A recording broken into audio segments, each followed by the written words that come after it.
In this talk, we will discuss equivalence matrices on a set X. As we have seen in the earlier lectures that on a non-empty set, we can define at least one metric, that is your discrete metric, and beside that we can define several other matrices on it. Now the question is that whether the convergence of the sequence with respect to all the matrices on a non-empty set X is same. Can we say that whether a function from a metric space X to another metric space Y is continuous with respect to one metric will also continuous with respect to other metric? Okay. Can we say that an open set in a metric space with respect to one metric will also be open set with respect to another metric? So, to see all these things, we need the concept of the equivalent matrices. If the two matrices are equivalent, then we can say that a sequence converging with respect to one metric will also converge with respect to any other equivalent matrix. Similarly, a function is continuous with respect to one metric will also continuous with respect to any other equivalent matrix. And if a set is open with respect to one metric, it will be open with respect to any other equivalent metric. So, in that sense, it is very important to study the equivalence matrices and its characterizations or its sufficient conditions. So, let us define the equivalent matrices. So, suppose D1 and D2 are any two matrices on the same underlying set X. Then these two matrices are said to be equivalent if for any sequence xn in X and X in capital X, that limit n tends to infinity d1 xn comma x is equal to 0 if and only if d2 xn comma x is equal to 0. What does it mean? The meaning is that two matrices d1 and d2 on the same underlying set X are said to be equivalent matrices if for any sequence xn converging to a point X in capital X with respect to the metric D1, okay, if and only if it is the sequence it is converging with respect to the other sequence to the same point X. So, a sequence converging to X with respect to the matrix D1 if and only if it converges X with respect to the matrix D2. So, in that case, then we say that two matrices are equivalent. If we can find, so the metric spaces XD1 and XD2 are said to be equivalent if the matrices D1 and D2 are equivalent.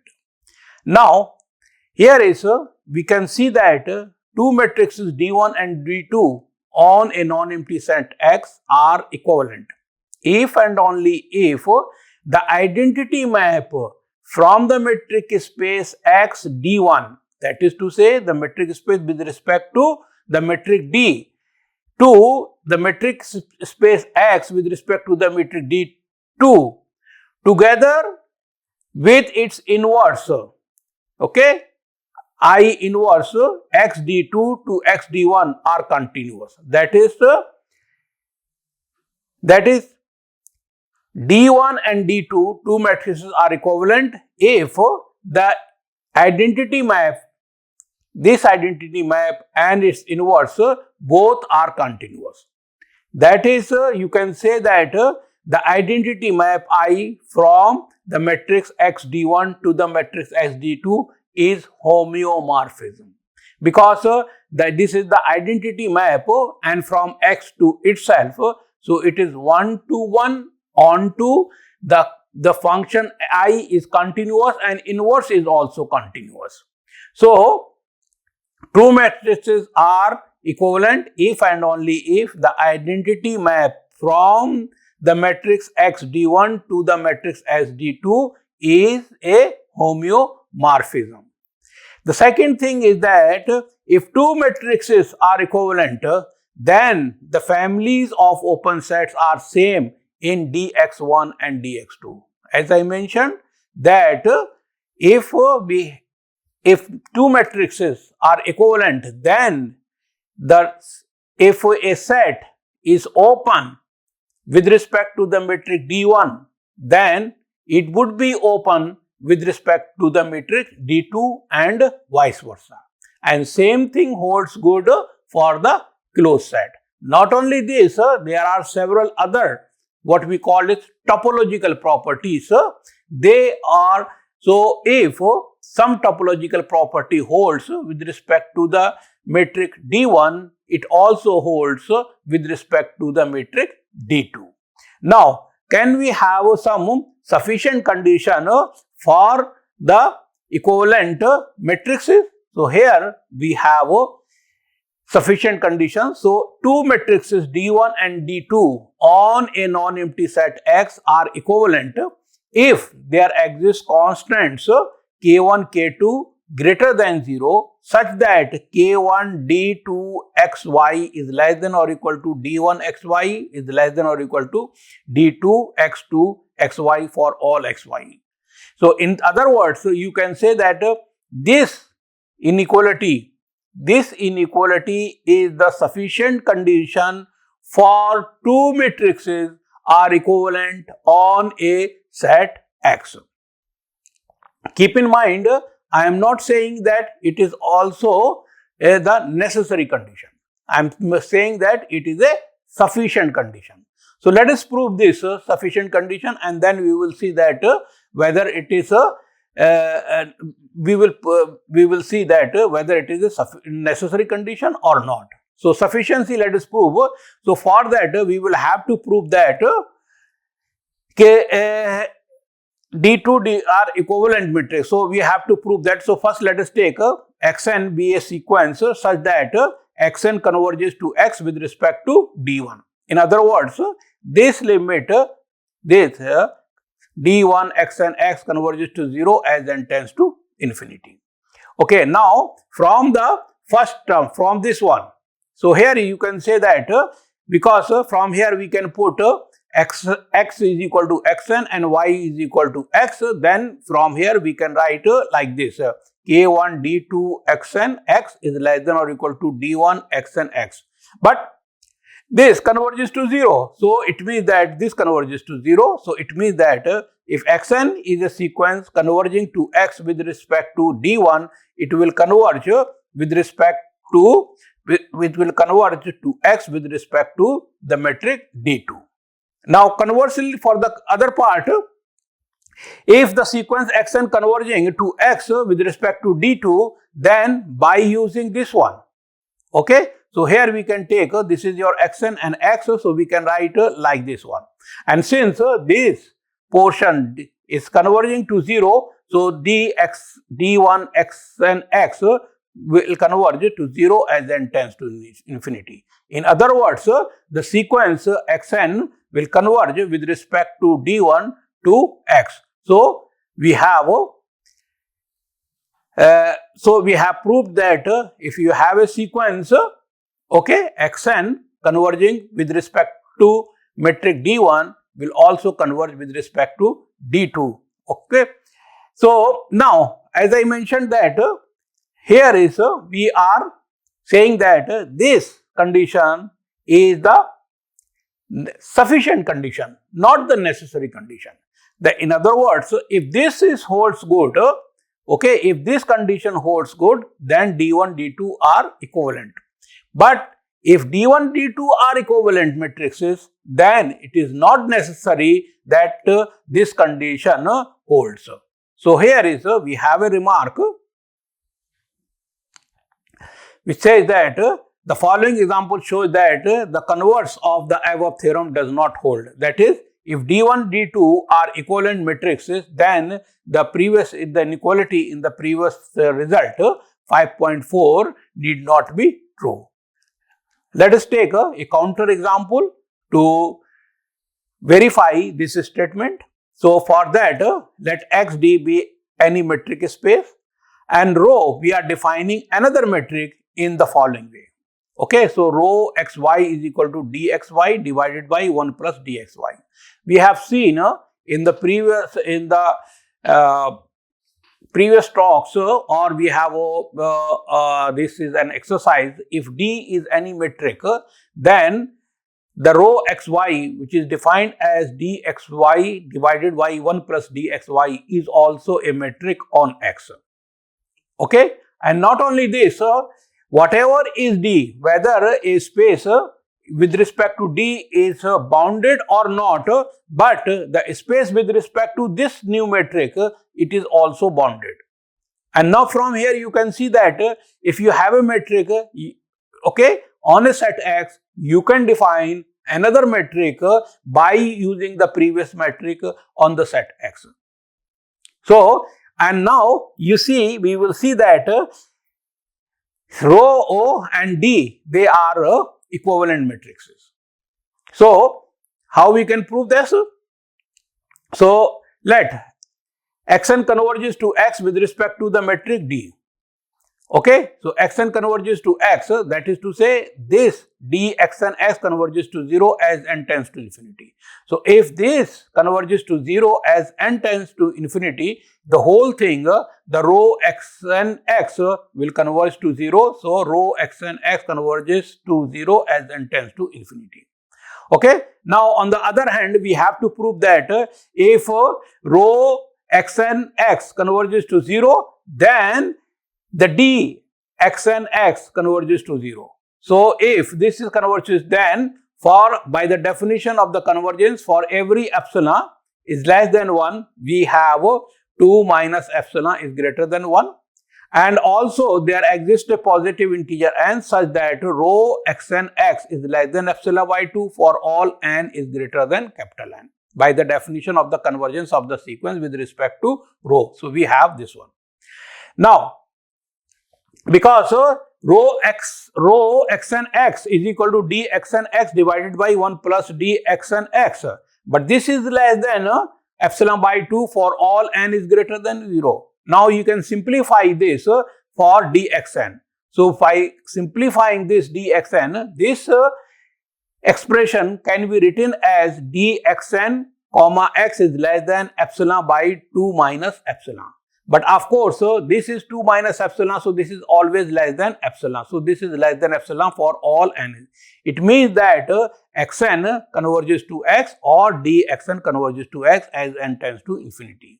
So, we have proved that if D is a metric, any metric on a non-empty set X, and rho is a metric which is defined in this way, then two matrices are equivalent. Now, we will show that these two matrices are equivalent, but the condition, this condition, okay, this condition does not holds good. Let us see here. Now, we observe that there is no k1 greater than 0 such that this is holds good. Okay, k1 dxy is less than or equal to rho xy. This estimates that the condition in previous theorem is not necessary for the sequence, for the matrices D and rho to be equivalent. So, here is you have the example which shows that the condition of the previous theorem is sufficient but not necessary. Now, let us take some other examples of equivalent matrices. As we have seen in our earlier classes or in the lectures, in the beginning lectures, that on Rn we can define several kind of the matrices, namely D1, D2, D infinity, defined in this way.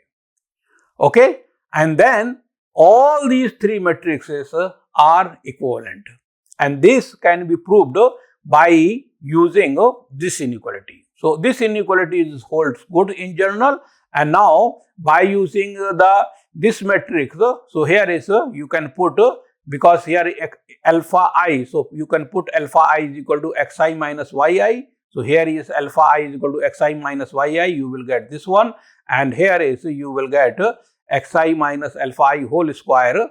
Okay, so maximum of this one, so you can take here is you can take alpha I xi, and this is same as this one. So here is the d1, and then here you will get here is d2, here is d1, and then here is d infinity, and then again d1. So they are all, it means that equivalent. So d1, d2, d infinity are all equivalent matrices on the space Rn. Now take some other examples. So suppose we consider a metric space or a space of all bounded sequences with the matrix dxy is equal to supremum of xn minus yn. Okay, and another metric d1, which is defined as summation I runs 1 to infinity 1 over 2 raised to the power n mod of xn minus yn divided by 1 plus mod of xn minus yn. And we have seen that these are two matrices on the space M of all bounded sequences. Okay, let us see whether these two matrices are equivalent or not. So for that, consider sequence En in M whose respective terms are the sequences. Okay, because this is the space of all sequences. Okay, so En is a sequence of sequences. So the terms the terms of En must be En is equal to 1, 2, 3, the sequence. Okay, whose element 1. So this is your another sequence whose element, so second term is 1, rest of the terms are 0. So here is we have another sequence En is equal to this one, where 1 is in the nth place. Now E0 we can take 0, 0, 0. Then we will see that the Den E0 is equal to 0. So with respect to this, because the other terms is equal to 0, so what we will get, only the nth terms is 1, so it is equal to 1. While with respect to this, D1 En E0 is equal to 1 over 2 raised to the power n, 1 upon 1 plus 1, so 1 upon 1 plus 1, so it is equal to 1 upon 2 raised to the power n plus 1, and it converges to 0 as n tends to infinity. So we will see that a sequence xn in M, okay, converges with respect to E0, converges to E0 with respect to D1, but it does not converge to E0 with respect to the metric D, and therefore D and D1, these two matrices are not equivalent matrices on M. Now take another example. Okay, so another example, we will see that as you can, if you remember that we have defined two matrices D infinity and D fg is equal to integral 0 to 1 mod of f of x minus gx dx. Okay, on these two matrices on the space C01. C01 means a space of all continuous linear functionals defined on the closed interval 0, 1, real valued functions. Then these are the two matrices. And now we will see that these two matrices are not equivalent. As you have seen that, as I mentioned, that if the sequence if the sequence xn converges with respect to one matrix, will also converge with respect to the another matrix if they are equivalent.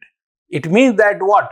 It means that every Cauchy sequence in convergent with respect to one will also, every Cauchy sequence will converge with respect to the other sequence. So it means that if the space, if the two matrices are equivalent, then a metric space is complete with respect to one metric, will also complete with respect to the other metric. But we have seen that the CAB is complete with respect to this metric, but not with respect to this metric. So you can imagine that very easily without proof. You can see that these two matrices cannot be equivalent. So that is the important thing. So let us mathematically you can prove that these two matrices. So for that, let us take Fn be a sequence in C01 defined by Fn x is equal to x raised to the power n.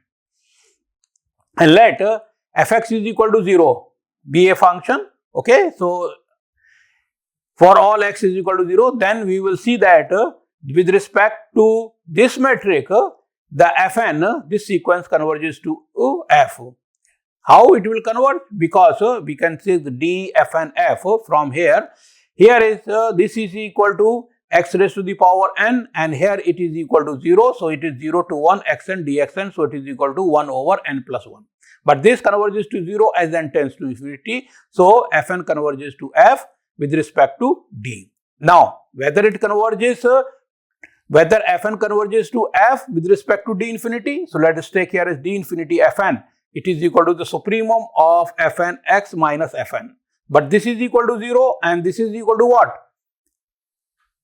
This is equal to f of xn. So you take x is in 1. So the supremum of this is equal to 1. So you will get it is equal to 1. But it means that this term is not converging to 0 as n tends to infinity. So it means that the sequence Fn defined in this way converges to the function f, which is defined in this way with respect to the metric d, but not with respect to the metric d infinity. And therefore, these two matrices are not equivalent. However, we can see that any sequence Fn in C01 and any f in C01 where d infinity Fn f converges to 0 as n tends to, it does follow that the sequence d Fn f converges to 0 as n tends to infinity. So they are not equivalent, but here we can see that if you have a sequence, okay, Fn converging with respect to d infinity, with respect to the d infinity, okay, as n tends to infinity, it does follow that converging to with respect to d, it does follow that this converges to 0. So you can see that d Fn f, okay, is less than or equal to d infinity Fn f. So it means that if a sequence converging, this converging with respect to this will also converge with respect to this one.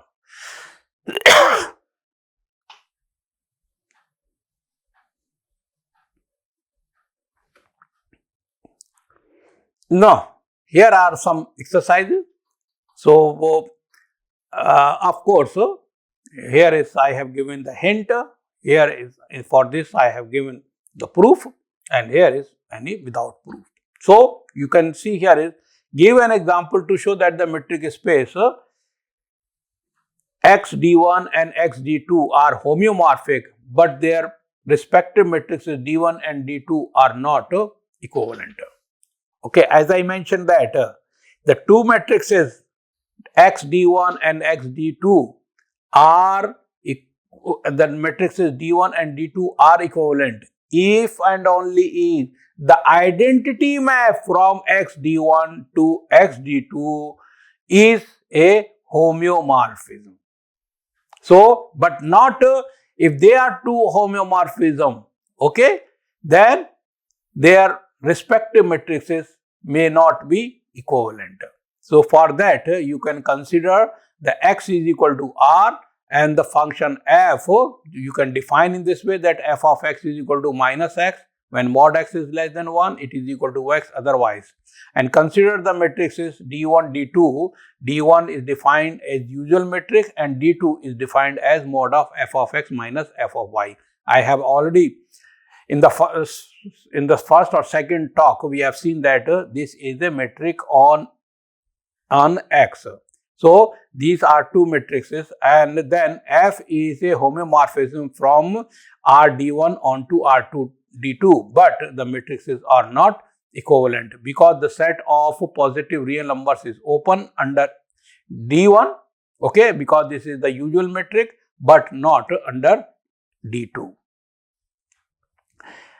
Now the next exercise is that if x and y if x and y are metric spaces and such that x is complete and f is a map from x to y is an isometry, then f of x is closed. So that you can prove the closeness of this by taking any sequence yn in f of x and converging to point y and show that this point also lie in this set.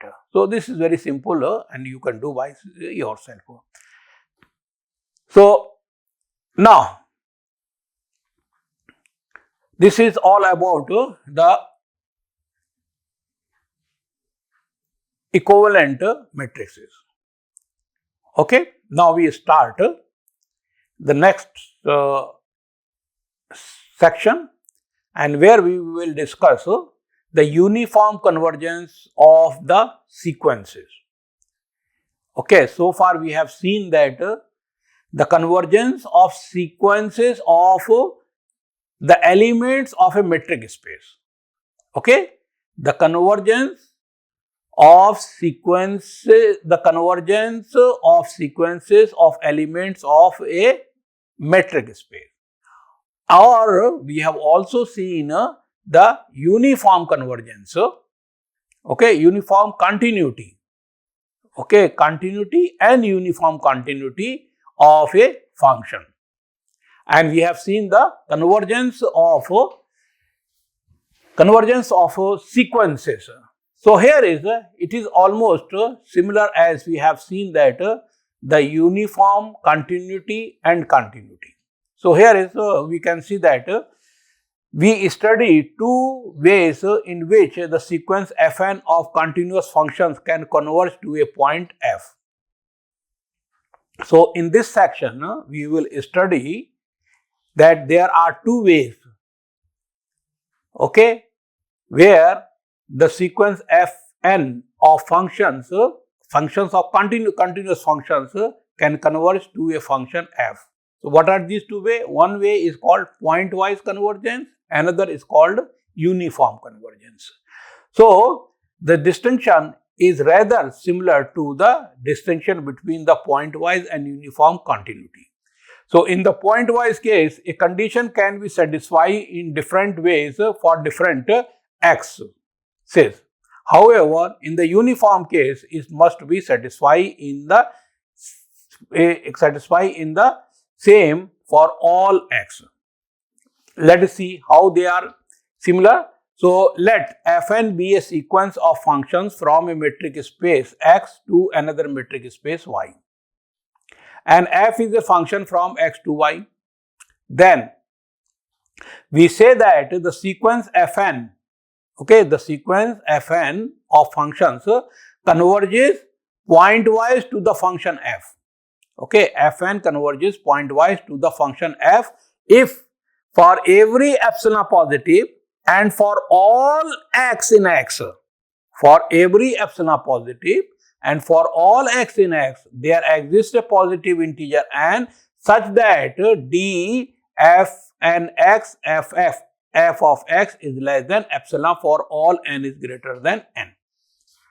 Now, here is in general, you can see that the integer n, so for any epsilon positive and for all x, okay, there exists a positive integer n. So in general, the integer n depends on epsilon as well as on x.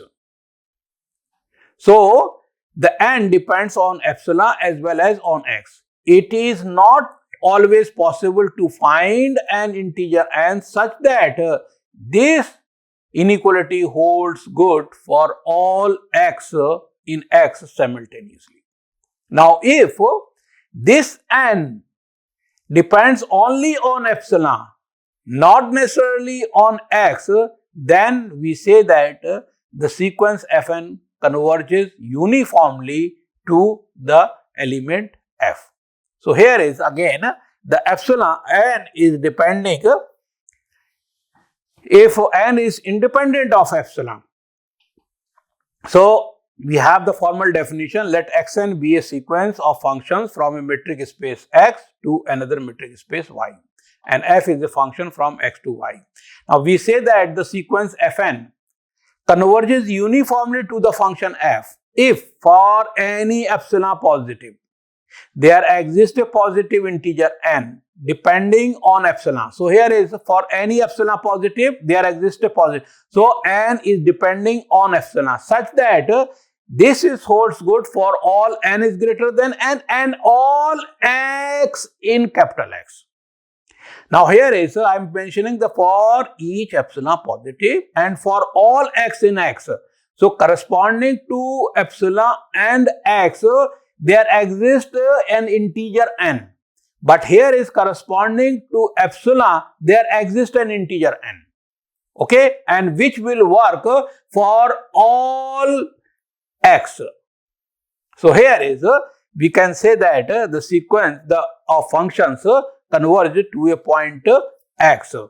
So it is clear that every uniform convergence implies is a pointwise convergence, but the converse is not true in general. How?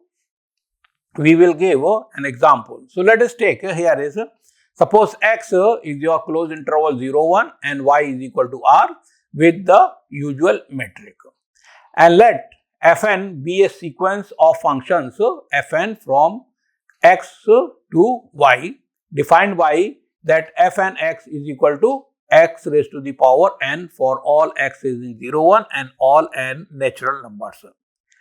Then we will see that Fn converges pointwise to the function f, which is defined as f of x is equal to 0 when x lies in this interval, and the value of the function f is 1 if x is equal to 1. So here is the sequence Fn converges, the sequence Fn defined in this way converges pointwise to this function, okay, but not uniformly. Okay, we will see that later. Now observe that the function f is not continuous. This function is not continuous, okay, even though each of the function Fn is continuous. So here is the function Fn, okay, each Fn is a continuous function because f1 x is equal to x1, f2 x is equal to x square and so on. So you will get some kind of polynomial. So it is a continuous function. So this is a continuous function, but this is not continuous function. And we have mentioned that Fn converges to Fn. So we can say that if you have a sequence of continuous functions, okay, then it may converge to a non-continuous function. So that is a sequence of continuous function may converge pointwise to a non-continuous function. The second remark is that since f is not continuous and Fn is a sequence of continuous function, okay, by theorem 5.6.1, that is to say, by theorem this, okay, here is it was what? It was that if Fn is a sequence of continuous function and each defined on x to y and f is continuous, if this converges uniformly on x, then f is continuous f. In other words, the limit, the uniform limit